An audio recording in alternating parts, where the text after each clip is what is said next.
അന്താരാഷ്ട്ര ക്രിക്കറ്റിലെ ആദ്യ ഡബിൾ സെഞ്ചുറി നേടിയ താരമാരാണ്? ക്ലബിലെ ക്വിസ് മാസ്റ്റർ ഹരിയേട്ടൻ്റെ ചോദ്യത്തിന് കടുത്ത സച്ചിൻ ആരാധകനായ കുട്ടൂസിന് രണ്ടാമതൊന്നും ആലോചിക്കേണ്ടി വന്നില്ല. ചാടി എഴുന്നേറ്റ് അവൻ ഉത്തരം പറഞ്ഞു: സച്ചിൻ ടെണ്ടുൽക്കർ. ഉത്തരം ശരിയെന്ന മട്ടിൽ മറ്റു കുട്ടികൾ കൈയടിച്ചു. ഒപ്പം അവിടെയുണ്ടായിരുന്ന ക്ലബിൻ്റെ സീനിയർ ക്രിക്കറ്റ് ടീം ക്യാപ്റ്റൻ മുതൽ നാട്ടിലെ തലമൂത്ത ക്രിക്കറ്റ് ആരാധകനായ ശശിയേട്ടൻ വരെ കുട്ടൂസിനെ അഭിനന്ദിച്ചു. എന്നാൽ ഉത്തരം തെറ്റെന്ന് ഹരിയേട്ടൻ പറഞ്ഞതോടെ എല്ലാവരുടെയും മുഖം പാടി. 2010 സച്ചിനല്ലേ സൗത്ത് ആഫ്രിക്കയ്ക്കെതിരെ ആദ്യ ഇരട്ട സെഞ്ചുറി നേടിയത്? അതിനുശേഷമല്ലേ സേവാഗും, ക്രിസ് ഗെയിലും, രോഹിത് ശർമ്മയും എല്ലാം ഏകദിനത്തിൽ 200 അടിച്ചത്? അവർ പരസ്പരം ചോദിച്ചു. ഹരിയേട്ടൻ തിരുത്തി: പുരുഷ ക്രിക്കറ്റിലെ ആദ്യ ഏകദിന ഇരട്ട സെഞ്ചുറി നേടിയ താരമാണ് സച്ചിൻ ടെണ്ടുൽക്കർ. എന്നാൽ സച്ചിനേക്കാൾ 13 വർഷം മുമ്പ് തന്നെ അന്താരാഷ്ട്ര ക്രിക്കറ്റിൽ ഈ നേട്ടം പിറവിയെടുത്തിരുന്നു. കൃത്യമായി പറഞ്ഞാൽ 1997 ഡിസംബർ 16-ന്. അത് അടിച്ചെടുത്തത് ഒരു ഓസ്ട്രേലിയക്കാരിയായിരുന്നു, ബെലിൻഡ ക്ലാർക്ക്. ഡെൻമാർക്കിനെതിരെ ക്ലാർക്ക് പുറത്താകാതെ നേടിയ 229 റൺസാണ് അന്താരാഷ്ട്ര ഏകദിനത്തിലെ ആദ്യ ഇരട്ട സെഞ്ചുറി. കുട്ടൂസിനും ശശിയേട്ടനും മാത്രമല്ല, പല കടുത്ത ക്രിക്കറ്റ് ആരാധകർക്കും ഇക്കാര്യം ഒരുപക്ഷെ അറിയാൻ സാധ്യതയില്ല. പുരുഷ ക്രിക്കറ്റിന് മുമ്പിൽ വനിതാ ക്രിക്കറ്റിന് അർഹിച്ച പ്രാധാന്യം ലഭിച്ചിരുന്നില്ല, അല്ലെങ്കിൽ കൊടുത്തിരുന്നില്ല എന്ന് വേണം കരുതാൻ. പുരുഷ ക്രിക്കറ്റിൽ പിറവിയെടുക്കും മുമ്പ് പല ചരിത്ര നേട്ടങ്ങളും പിറവിയെടുത്തത് വനിതാ ക്രിക്കറ്റിലാണ്. പുരുഷ ക്രിക്കറ്റിൽ ഇതുവരെ പിറക്കാത്ത പല നേട്ടങ്ങളും വനിതാ ക്രിക്കറ്റിൽ പിറവിയെടുത്തിട്ടുമുണ്ട്. അതിൽ ചിലത് പരിശോധിക്കാം. ആദ്യം അന്താരാഷ്ട്ര ഏകദിനത്തിലെ ഇരട്ട സെഞ്ചുറിയിൽ നിന്ന് തന്നെ തുടങ്ങാം. 1997 ലോകകപ്പിലാണ് ബെലിൻഡ ക്ലാർക്കിന്റെ പേരിൽ ഈ റെക്കോർഡ് നേട്ടം കുറിക്കപ്പെട്ടത്. മുംബൈയിൽ നടന്ന ഓസ്ട്രേലിയ ഡെൻമാർക്ക് മത്സരത്തിലാണ് ഓസീസ് ക്യാപ്റ്റൻ കൂടിയായ ക്ലാർക്ക് ഈ നേട്ടം സ്വന്തമാക്കിയത്.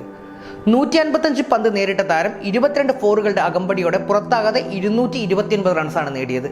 147.74 ആയിരുന്നു താരത്തിന്റെ സ്ട്രൈക്ക് റേറ്റ്. ക്ലാർക്കിനൊപ്പം അർദ്ധ സെഞ്ചുറിയുമായി കാരൻ റോൾട്ടനും തിളങ്ങിയതോടെ നിശ്ചിത ഓവറിൽ 3 വിക്കറ്റ് നഷ്ടത്തിൽ ഓസ്ട്രേലിയ 412 റൺസ് നേടി. മറുപടി ബാറ്റിംഗിന് ഇറങ്ങിയ ഡെൻമാർക്കിനെ വെറും 49 റൺസിന് പുറത്താക്കി ഓസ്ട്രേലിയ 363 റൺസിന്റെ വിജയം ആഘോഷിച്ചു. ബെലിൻഡ ക്ലാർക്കിന്റെ ഈ നേട്ടം പിറന്ന് 4453 ദിവസങ്ങൾക്ക് ശേഷമാണ് സച്ചിൻ ടെണ്ടുൽക്കറിലൂടെ പുരുഷ ക്രിക്കറ്റിൽ ഈ നേട്ടം പിറവിയെടുത്തത്.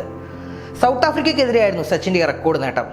147 പന്ത് നേരിട്ട് 25 ഫോറും 3 സിക്സറും ഉൾപ്പെടെ പുറത്താകാതെ 200 റൺസാണ് സച്ചിൻ നേടിയത്. സച്ചിന്റെ കരുത്തിൽ ഇന്ത്യ 401 റൺസ് നേടുകയും എതിരാളികളെ 248 റൺസിന് പുറത്താക്കി 153 റൺസിന്റെ കൂറ്റൻ വിജയം സ്വന്തമാക്കുകയും ചെയ്തിരുന്നു. ഏകദിനത്തിലെ ആദ്യ 400+ ടോട്ടൽ എന്ന നേട്ടവും ആദ്യം പിറവിയെടുത്തത് വനിതാ ക്രിക്കറ്റിലാണ്. 1997 പാകിസ്ഥാനെതിരെ ന്യൂസിലാൻഡാണ് 50 ഓവർ ഫോർമാറ്റിൽ ആദ്യ 400 റൺസ് കണ്ടെത്തിയത്. പാകിസ്ഥാന്റെ ന്യൂസിലാൻഡ് പര്യടനത്തിലെ 2ാം ഏകദിനത്തിലാണ് ആതിഥേയർ ഈ റെക്കോർഡ് ടോട്ടൽ അടിച്ചെടുത്തത്.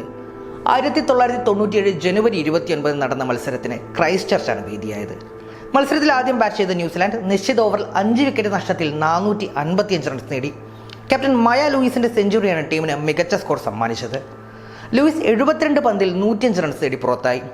ഡെബി ഹോക്ലി 68 പന്തിൽ 88 റൺസും, ട്രൂഡി ആൻഡേഴ്സൺ 65 പന്തിൽ 85 റൺസും, ക്ലെയർ നിക്കോൾസൺ 53 പന്തിൽ 73 റൺസും നേടി വൈറ്റ് ഫേൺസ് നിരയിൽ കരുത്തായി. 40 റൺസ് എക്സ്ട്രാ ഇനത്തിലും ലഭിച്ചു. മറുപടി ബാറ്റിംഗിന് ഇറങ്ങിയ പാകിസ്ഥാനെ വെറും 47 റൺസിനാണ് ആതിഥേയർ എറിഞ്ഞിട്ടത്. ഇതോടെ 408 റൺസിന്റെ കൂറ്റൻ വിജയവും ന്യൂസിലാൻഡ് സ്വന്തമാക്കി. പുരുഷ ക്രിക്കറ്റിൽ ഓസ്ട്രേലിയയാണ് ഈ നേട്ടം ആദ്യം സ്വന്തമാക്കിയത്. 2006 സൗത്ത് ആഫ്രിക്കയ്ക്കെതിരെ 434 റൺസായിരുന്നു കങ്കാരുക്കൾ അടിച്ചെടുത്തത്. എന്നാൽ ക്രിക്കറ്റ് ചരിത്രത്തിലെ ഏറ്റവും ത്രില്ലർ ചേസിൽ ഒരു പന്ത് ബാക്കി നിൽക്കെ സൗത്ത് ആഫ്രിക്ക ഈ വിജയലക്ഷ്യം മറികടക്കുകയായിരുന്നു. ഏകദിന ലോകകപ്പിലെ ആദ്യ 400+ സ്കോറും ബെലിൻഡ ക്ലാർക്കിന്റെ കരുത്തിൽ പിറവിയെടുത്തതാണ്. ഡെൻമാർക്കിനെതിരെ അന്ന് നേടിയ 412 റൺസിന്റെ ടോട്ടലാണ് ഏകദിന ലോകകപ്പിലെ ആദ്യ 400+ ടോട്ടൽ. 2007 ലോകകപ്പിൽ ബർമുഡയ്ക്കെതിരെ ഇന്ത്യ നേടിയ 413 പുരുഷ ലോകകപ്പിലെ ആദ്യ 400+ ടോട്ടൽ. ക്രിക്കറ്റ് ചരിത്രത്തിൽ ഇതുവരെ പിറവിയെടുത്തതിൽ ഏറ്റവും ഗംഭീരമായ മറ്റൊരു റെക്കോർഡും വനിതാ ക്രിക്കറ്റിന്റെ പേരിലാണ്. ഏകദിനത്തിൽ 400-ലധികം റൺസിന്റെ വിജയം. ഏകദിനത്തിന്റെ ചരിത്രത്തിൽ ഒരിക്കൽ മാത്രം പിറവിയെടുത്ത നേട്ടമാണിത്. ന്യൂസിലാൻഡ് വനിതാ ടീമാണ് ഈ റെക്കോർഡിന്റെ അവകാശികൾ. നേരത്തെ പരാമർശിച്ച അതേ ന്യൂസിലാൻഡ് പാകിസ്ഥാൻ മത്സരമാണ് ഈ റെക്കോർഡിനും നിദാനമായത്. ഈ മത്സരത്തിന് ശേഷം പുരുഷ ക്രിക്കറ്റിലോ വനിതാ ക്രിക്കറ്റിലോ ഒരു ടീം പോലും ഇതുവരെ 400-ലധികം റൺസിന് ജയിച്ചിട്ടില്ല. തുടർച്ചയായ ഏകദിനത്തിൽ 400+ ടോട്ടൽ നേടിയതിന്റെ റെക്കോർഡും വനിതാ ക്രിക്കറ്റിന്റെ പേരിൽ തന്നെയാണ്. 2018 ന്യൂസിലാൻഡിന്റെ അയർലൻഡ് പര്യടനത്തിലാണ് ഈ നേട്ടം പിറവിയെടുത്തത്. 3 ഏകദിനങ്ങൾ അടങ്ങിയ പരമ്പരയിലെ 3 ഏകദിനത്തിലും ന്യൂസിലാൻഡ് സ്കോർ ബോർഡിൽ ക്വാഡ്രാപ്പിൾ സെഞ്ചുറി പൂർത്തിയാക്കിയിരുന്നു. പുരുഷ ക്രിക്കറ്റിൽ ഈ നേട്ടം ഇതുവരെ പിറന്നിട്ടില്ല എന്നതും ഇതോടൊപ്പം ചേർത്ത് വായിക്കണം. 2018 ജൂൺ 8-ന് ഡബ്ലിനിൽ നടന്ന ആദ്യ ഏകദിനത്തിൽ 4 വിക്കറ്റ് നഷ്ടത്തിൽ 491 റൺസാണ് ന്യൂസിലാൻഡ് നേടിയത്. 500 എന്ന മാജിക്കൽ നമ്പറിന് വെറും 9 റൺസ് മാത്രം കുറവ്.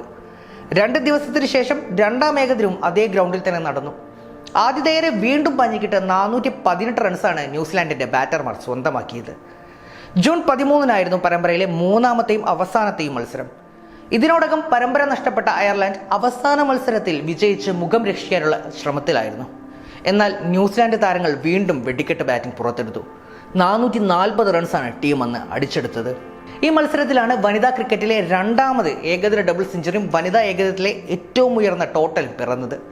145 പന്തിൽ പുറത്താകാതെ 232 റൺസ് നേടിയ അമേല കെയറാണ് ഈ നേട്ടത്തിനുടമ. ഏറ്റവും അധികം T20 ലോകകപ്പുകൾ എന്ന നേട്ടവും വനിതാ ക്രിക്കറ്റിന് മാത്രം അവകാശപ്പെടാനുള്ളതാണ്. 6 തവണ T20 കിരീടം നേടിയ ഓസ്ട്രേലിയയാണ് ലോകകപ്പുകളുടെ എണ്ണത്തിലും ഒന്നാമതുള്ളത്. 2010, 2012, 2014, 2018, 2020, 2023 എന്നീ വർഷങ്ങളിലാണ് ഓസ്ട്രേലിയൻ ടീം കപ്പ് ഉയർത്തിയത്. ആകെ നടന്ന 8 ലോകകപ്പിൽ 6ലും ഓസ്ട്രേലിയ ജയിച്ചെന്ന് സാരം. 2009 ഇംഗ്ലണ്ടും 2016 വെസ്റ്റ് ഇൻഡീസും മാത്രമാണ് ഓസീസിനെ പോഡിയത്തിലേറാൻ അനുവദിക്കാതിരുന്നത്. പുരുഷ ക്രിക്കറ്റ് ചരിത്രത്തിൽ ഒരു ടീം പോലും 3 തവണ കിരീടം നേടിയിട്ടില്ല എന്നറിയുമ്പോഴാണ് ഓസ്ട്രേലിയൻ വനിതാ ടീമിലെ ഈ ഡോമിനേഷൻ എത്രത്തോളമാണെന്ന് വ്യക്തമാകുന്നത്. 2 തവണ ലോക ചാമ്പ്യന്മാരായ വെസ്റ്റ് ഇൻഡീസും ഇംഗ്ലണ്ടും ഇന്ത്യയും മാത്രമാണ് ഈ നേട്ടത്തിൽ രണ്ടാമതുള്ളത്. ഇതിനു പുറമെ ഏറ്റവും അധികം ICC കിരീടം സ്വന്തമാക്കിയ ടീം എന്ന നേട്ടവും ഓസ്ട്രേലിയൻ വനിതാ ടീമിന്റെ പേരിലാണ്. 7 ICC ലോകകപ്പും 6 T20 ലോകകപ്പുമാണ് ഇവരുടെ പേരിലുള്ളത്. രണ്ടാം സ്ഥാനത്തുള്ളത് ഓസ്ട്രേലിയയുടെ പുരുഷ ടീമാണ്. 6 ഏകദിന ലോകകപ്പ്, 2 ചാമ്പ്യൻസ് ട്രോഫി, ഒരു T20 ലോകകപ്പ്, ഒരു വേൾഡ് ടെസ്റ്റ് ചാമ്പ്യൻഷിപ്പ് എന്നിവയടക്കം 10 കിരീടമാണ് ഓസ്ട്രേലിയയുടെ പുരുഷ ടീം നേടിയത്.